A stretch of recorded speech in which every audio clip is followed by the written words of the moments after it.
Let's talk about SpareRoom, the UK's leading online flat and house share platform. If you need to find somewhere to live or someone to live with, you can do it all through SpareRoom's easy-to-use website. Find home together. Almost, but not quite, a sentence. The founder and CEO of SpareRoom is called Rupert Hunt. Here's a picture of him. I think he looks a bit like Mark Ruffalo. Yeah?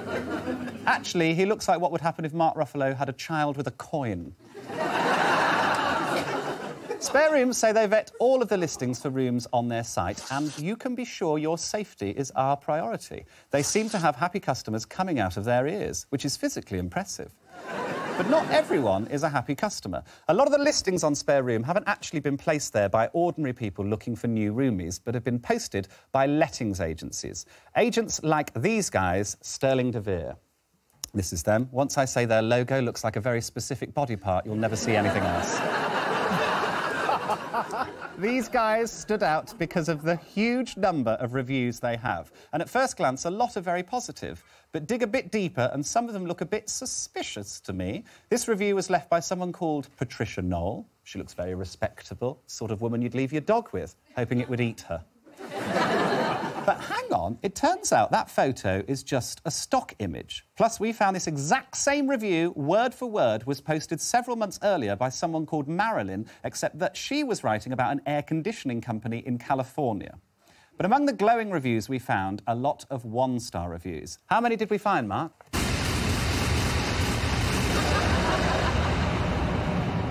Wow, almost 300. My lucky number.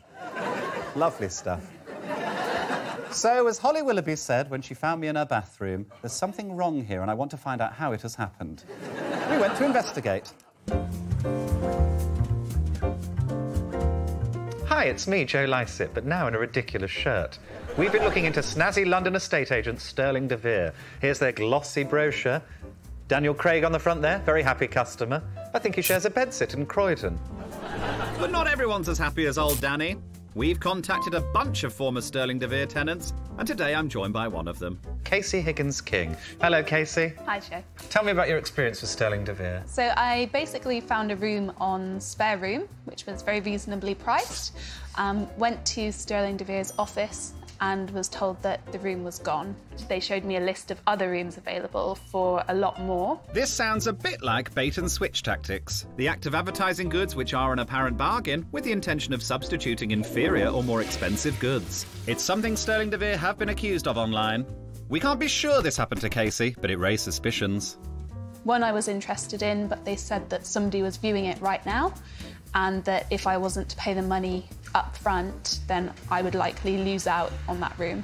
Casey felt pressured that she'd lose the place if she didn't sign there and then, so she handed over £1,840 up front. Now that sounds to me like pressure selling, making someone feel like they need to pay for something up front or it'll be gone. Sterling de Vere get accused of that too.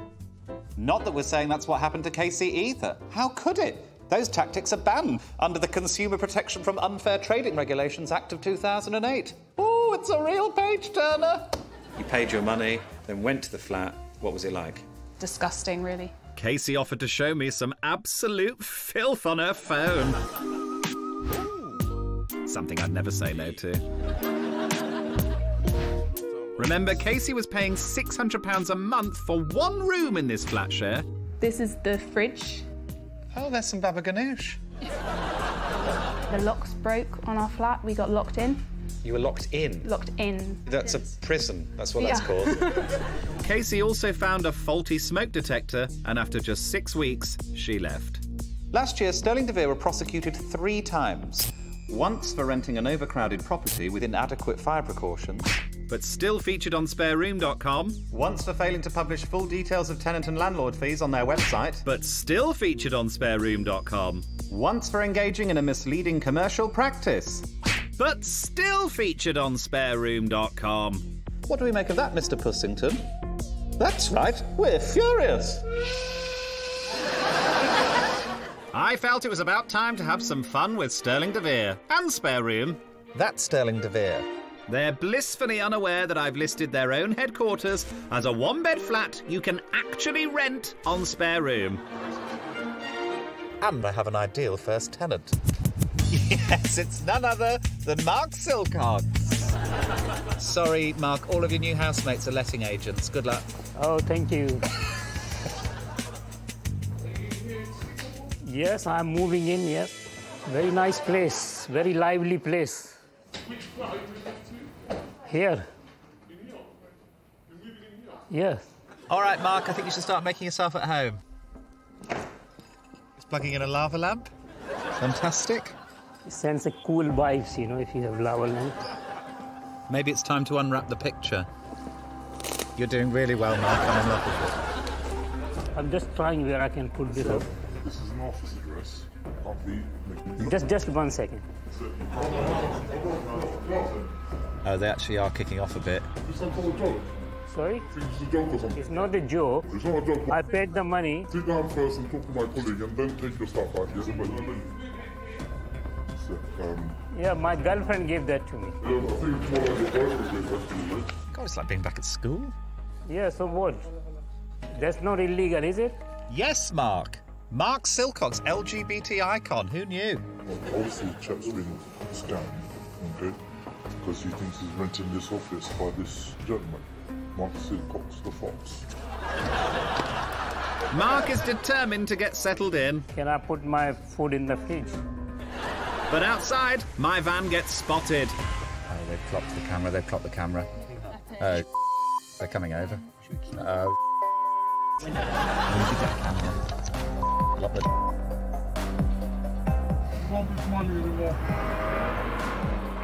So they're blocking us in, so we can't move. It's tense. We might be killed, but I'm really excited. It's beautiful. It's warming up lava lamp. And things are about to warm up even more. Send in the moving van.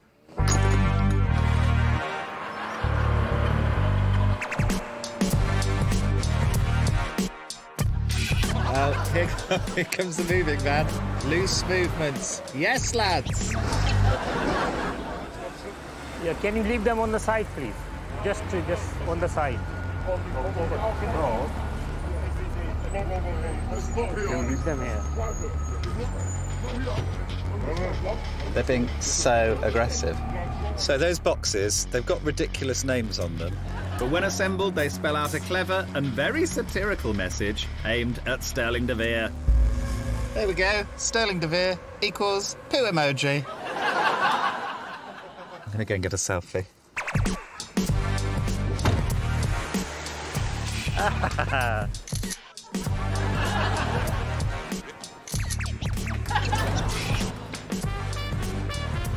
Hi. Oh, yes, sorry, I'm taking a selfie. Keep it moving for you. I was just passing by. All right. Okay, yeah, fine. Yeah. I'm a bit frightened of you. What do you want from me? Okay, bye then. Nice to meet you. Goodbye. I'm not sure Sterling de Vere are a nice company. We took all our findings and put them to Sterling de Vere, and they said, we've served over 10,000 satisfied clients, and when problems occur, we have an active customer service department and complaints process. Our policy is that clients must physically view a room before signing a contract. We deny using bait and switch and pressure selling tactics. We are reviewing our procedures to make them more robust and ensure problems don't happen again. What I want to know is, if SpareRoom are serious about looking after their customers, why are they accepting listings from a company like Sterling de Vere? We'll be seeing if they can answer that question later on and introducing you and them to perhaps the most unusual property ever advertised on SpareRoom. Earlier on, we met the lovely chaps from lettings agency Sterling de Vere, who are still apparently allowed to advertise dozens of rooms on SpareRoom despite being fined for various offences. SpareRoom say lettings agencies can use their site to post adverts, but they must be registered to a government-approved property redress scheme, which is a legal requirement that protects tenants. Sterling de Vere are registered with one of these, but we checked 100 of the other lettings agents on SpareRoom in London, and 48% of them are not registered, which is... Thanks, Mark. They gave me such a high. Sure it did. Well, SpareRoom say they have a team of real people checking every ad on SpareRoom. But they also say it wouldn't be practical or possible for us to check every advert on the site. What I want to know is, how rigorous can all these checks be if they still let unregistered agents operate? To test this, I made up my own fictional lettings agency, and it's called Live and Let Die. And I put up these very desirable properties. Berwick-upon-Tweed train station. They let us put up a dog bed, which we described as a standalone studio flat. SpareRoom were fine with that. These listings were still live 40 days after we put them up, and not once was I asked to verify that I was a registered letting agent. So as I shouted to Holly Willoughby while the police were taking me away, I thought we were ready to take things to the next level. Welcome to your new home. It's vibrant. It's open plan. It's a crappy child's playhouse. And I've listed it on SpareRoom. Come on, let me show you around.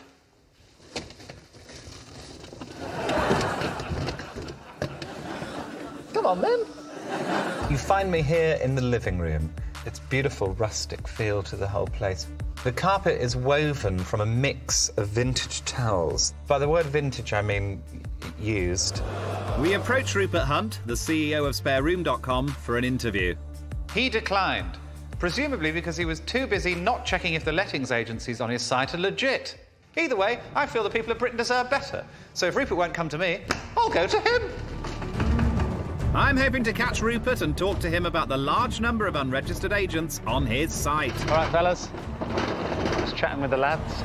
Finally, after 2 days, Rupert showed up. Morning, Rupert. Just wanted to show you the latest property on SpareRoom. I'm Joe, hello. Hi. How are you? We listed this, it's still on SpareRoom currently. Is it? Yeah, but you say that actual people check things. We do. I don't know how the hell that hasn't been taken off, that's very unusual. Yeah. But I will definitely take it up with the moderation team. Right. We think you've got a trusted platform, Yeah. and we're worried that some of the lettings agents on your platform aren't members of a property redress scheme. Unfortunately, they do keep coming back on and sort of disguise themselves in different names. We found dozens. Will you help? We will help, yes. Would you like to have a little look around the property? Have a quick look. Come and have a quick look. Right, so we think you look a bit like Mark Ruffalo, so we put Mark Ruffalo in there. It's a compliment. Okay. And this is the kitchen here. It's also the toilet, that. What a pleasure to meet you. Have a lovely day. It was very nice. Liza, what did you make of my consumer show doorstep? Well, actually, how would you feel if you were hijacked walking to work? You caught him on the hoof. Yeah. And actually, he reacted really well. He said that he would look into it for us. And here's what SpareRoom have to say. After seeing all of our research, the phony advert for a dog bed to rent, agents like Sterling de Vere listing properties despite being fined, and other lettings agents operating without being legally registered, SpareRoom sent us these words. Thank you, Mark.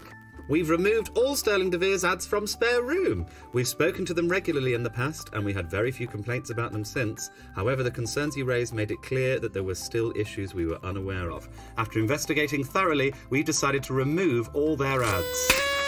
Not yet, Mark. There's more. We're also introducing a new code of conduct for agents advertising on SpareRoom, which not only covers the ads they place with us, but also their conduct off-site and when using other channels. We will use it as the basis for policing all agent activity on the site. How about that? A whole new code of conduct.